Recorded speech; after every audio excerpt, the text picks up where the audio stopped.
Good morning everyone. आज जो है हम लोग पढ़ेंगे दबाव समूह। दबाव समूह जैसे कि नाम से ही पता चल रहा है कि कोई ऐसा समूह जो दबाव बनाता हो। भारत में लोकतांत्रिक सरकार के निर्माण में दबाव समूह की महत्वपूर्ण भूमिका है।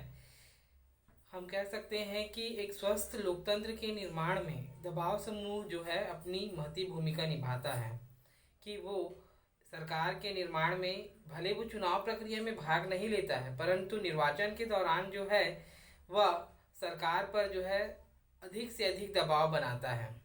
हम दबाव समूह की भूमिका और लोकतंत्र में उसकी उपयोगिता को जो है एक एग्जाम्पल के द्वारा समझेंगे। आपके बुक में दिया हुआ है, ठीक है।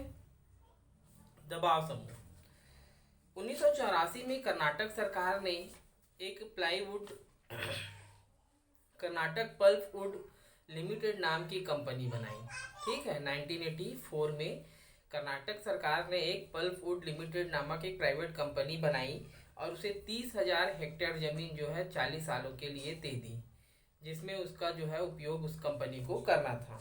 उस जमीन का इस्तेमाल बहुत समय से वहाँ के जो निवासी है वह अपने दैनिक जरूरतों को पूरा करने के लिए, अपने पशुओं को चराने के लिए करते आ रहे थे। कंपनी ने उस जमीन पर नीलगिरी के पौधे लगाए, जिसका उपयोग बाद में जो है लुगदी या कागज बनाने के लिए तैयार करना था। नीलगिरी के पौधों का रोपण किया गया।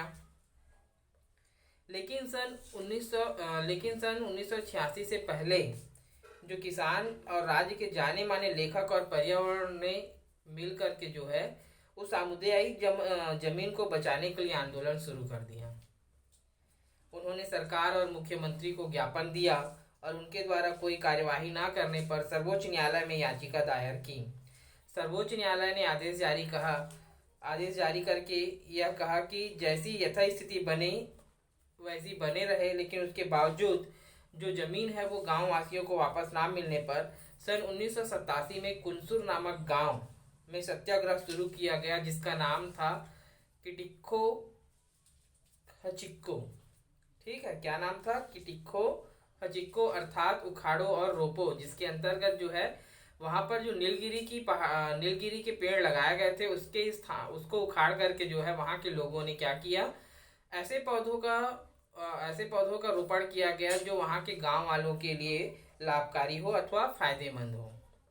आंदोलनकारियों ने विभिन्न तरीकों से विधायकों को अपने पक्ष में करने का प्रयास किया और जिसके परिणाम स्वरूप वहां के विभिन्न दलों के 70 से अधिक विधायक जो है इनके समर्थन में आ गए और इन्होंने सरकार पर दबाव डालना शुरू किया कि वे पल्पवुड कंपनी के को जिस जमीन को दी गई है उस जमीन के आवंटन को रोके और वहां के किसानों को जो है क्या करें, उस जमीन को वापस करें। लगातार बढ़ते इस आंदोलन के परिणाम स्वरूप क्या हुआ कि वहां की सरकार ने किसानों की मांगों को मानी और 1991 में कंपनी को बंद करना पड़ा। ऊपर दी गई घटनाओं में किसानों और बुद्धिजीवियों के आंदोलन ने एक दबाव समूह के रूप में काम किया, अर्थात इन्होंने जो है अपनी मांगों के लिए एकजुट होकर सरकार पर दबाव बनाया और सरकार को अपने निर्णय को बदलने पड़े। इस प्रकार हम कह सकते हैं कि दबाव समूह विशेष समूहों की रक्षा को प्रभावित करने के लिए जो है सरकार को दबाव बनाकर जो है उनको अपने हित में लाने का प्रयास करती है। कि हम देखते हैं कि आज हमारे बीच बहुत सारे दबाव समूह हैं, जाति वर्ग है, हित समूह है ना। वो मिलकर के जो है सरकार पर जो है कुछ नियमों को, कुछ नीतियों को अपने अनुरूप ढालने के लिए प्रयास करती है। अपने हितों की प्राप्ति के लिए समूह ज्ञापन सौंपना, न्यायालय में याचिका जैसे संवैधानिक साधनों के साथ साथ हड़ताल, प्रचार और प्रदर्शन भी करते हैं। आप देखेंगे कि बहुत सारे आंदोलन आपको मिल जाएंगे। बिलासपुर अगर आप नेहरू चौक जाते हैं तो वहां पर भी बहुत सारे वर्गों के लोग, जैसे किसी एक समान काम करने वाले लोगों का एक समूह होता है, वो समूह अपनी मांगों के लिए जो है सरकार के विरोध में हड़ताल करते हैं, ज्ञापन सौंपते हैं और सरकार पर दबाव बनाते हैं कि वे क्या करें, उनकी मांगों को माने। और कई बार हमको ये देखने को भी मिलता है कि उनके द्वारा बनाए गए दबाव के परिणाम स्वरूप जो है सरकार को जो है उनकी मांगों को मानना पड़ता है। अभी विगत के दिनों में जो है स्वास्थ्य कर्मियों द्वारा, जो संविदा स्वास्थ्य कर्मी द्वारा है, उनके द्वारा क्या किया गया था, वेतन विसंगति और नियमितीकरण को लेकर मांग की गई थी, जिसके परिणाम स्वरूप जो है सरकार ने उनकी मांगों को मानते हुए ये आश्वासन दिया कि उनकी जो मांगे हैं उसे पूर्ण की जाएगी। तो इस प्रकार जो है विभिन्न वर्गों के द्वारा एक जैसे समूहों, एक जैसे हितों के लिए इस प्रकार के समूहों का निर्माण किया जाता है। आंदोलन एक प्रकार के दबाव समूह हैं। अन्य प्रकार के भी दबाव समूह होते हैं जो नियमित संगठन का रूप ले लेते हैं, जैसे chamber of commerce and industries, जो कि व्यापारियों और उद्योगपतियों का संगठन है। आज हर प्रकार के, चाहे वो शासकीय कर्मचारी हो, प्राइवेट कर्मचारी हो, व्यापारी हो, सभी का जो है अपना अपना एक संगठन है और ये अपनी अपनी जरूरतों और हितों के लिए जो है आंदोलन और ज्ञापन जैसे काम करके सरकार पर दबाव बनाते रहते हैं। कई तरह के संगठन होते हैं जो विशिष्ट व्यवसाय के लोगों के हितों के लिए काम करते हैं, जैसे डॉक्टर, वकील आदि। इनका भी, डॉक्टरों का अपना एक संगठन है, वकीलों का संगठन है, व्यापारियों का संगठन है, द्वितीय, तृतीय, चतुर्थ वर्ग के कर्मचारियों का संगठन है। इस प्रकार जो है ये एक संगठन के रूप में काम करते हैं और अब समय समय पर अपनी जरूरतों और मांगों के अनुरूप जो है ये आंदोलन, हड़ताल आदि के द्वारा जो है सरकार पर अपनी मांगों को मनवाने के लिए जो है दबाव डालते रहते हैं। कुछ संगठन ऐसे भी हैं जो किसी वर्ग विशेष के हितों की बात ना करके पर्यावरण, शिक्षा, स्वास्थ्य और अंतर्राष्ट्रीय नीति आदि मामलों पर सरकार पर दबाव डालते हैं। आप देखेंगे कि पर्यावरण सुरक्षा और बहुत सारे ऐसे संगठन काम करते हैं जिनकी मांगे जो है किसी विशेष वर्ग, जाति या समुदाय के लिए नहीं होती है बल्कि देशव्यापी होते हैं। वे इन मुद्दों पर पुस्तक आदि प्रकाशित करते हैं और उन पर अध्ययन करते हैं। सरकारी अफसर, मंत्री और जनप्रतिनिधियों को जो है अपने विचारों से अवगत कराते हैं ताकि उनके द्वारा जो है सार्थक पहल की जा सके और बातचीत करके जो है उनका ध्यान जो है इन सभी मुद्दों पर आकर्षित किया जा सके। अक्सर सरकारी नीतियों को बनाने के लिए जो समितियां बनती है उनमें ऐसे संगठनों के प्रतिनिधि सदस्य बनाए जाते हैं ताकि जो भी समस्याएं आती है उनको आसानी से दूर किया जा सके। इन सब के अलावा विशिष्ट मुद्दों पर सरकारी नीतियों को बदलने के उद्देश्य से कोई समूह कुछ व्यावसायिक लॉबिस्टों का भी उपयोग करते हैं जो इसके लिए प्रभावी रणनीति बनाकर काम करते हैं।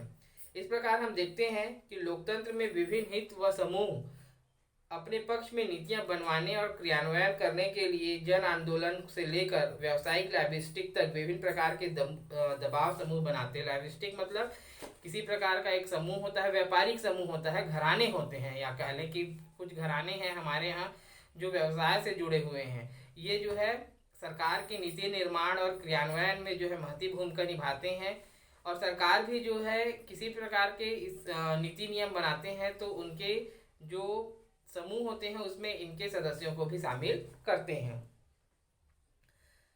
दबाव समूह एवं राजनीतिक दल, साथ में कुछ और है ये भी देख लेते हैं। जरा सोचिए, राजनीतिक दल भी लोगों का संगठन होता है, उसका संबंध भी सरकार को प्रभावित करने के लिए होता है।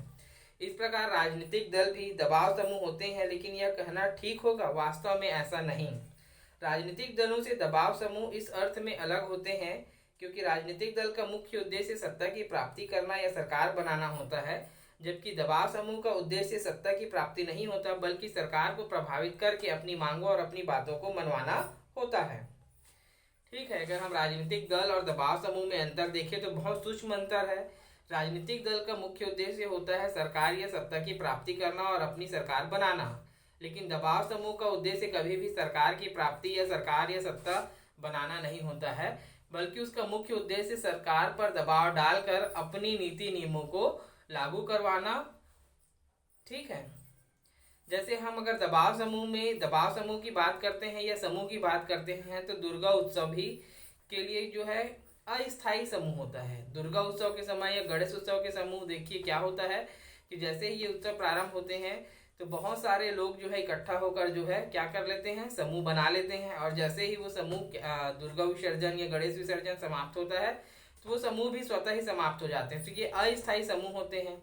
ठीक है, आगे हम देखेंगे दबाव समूह का लोकतंत्र में भूमिका। ठीक है बच्चों, कुछ भी डाउट होगा तो जरूर पूछेंगे। Thank you.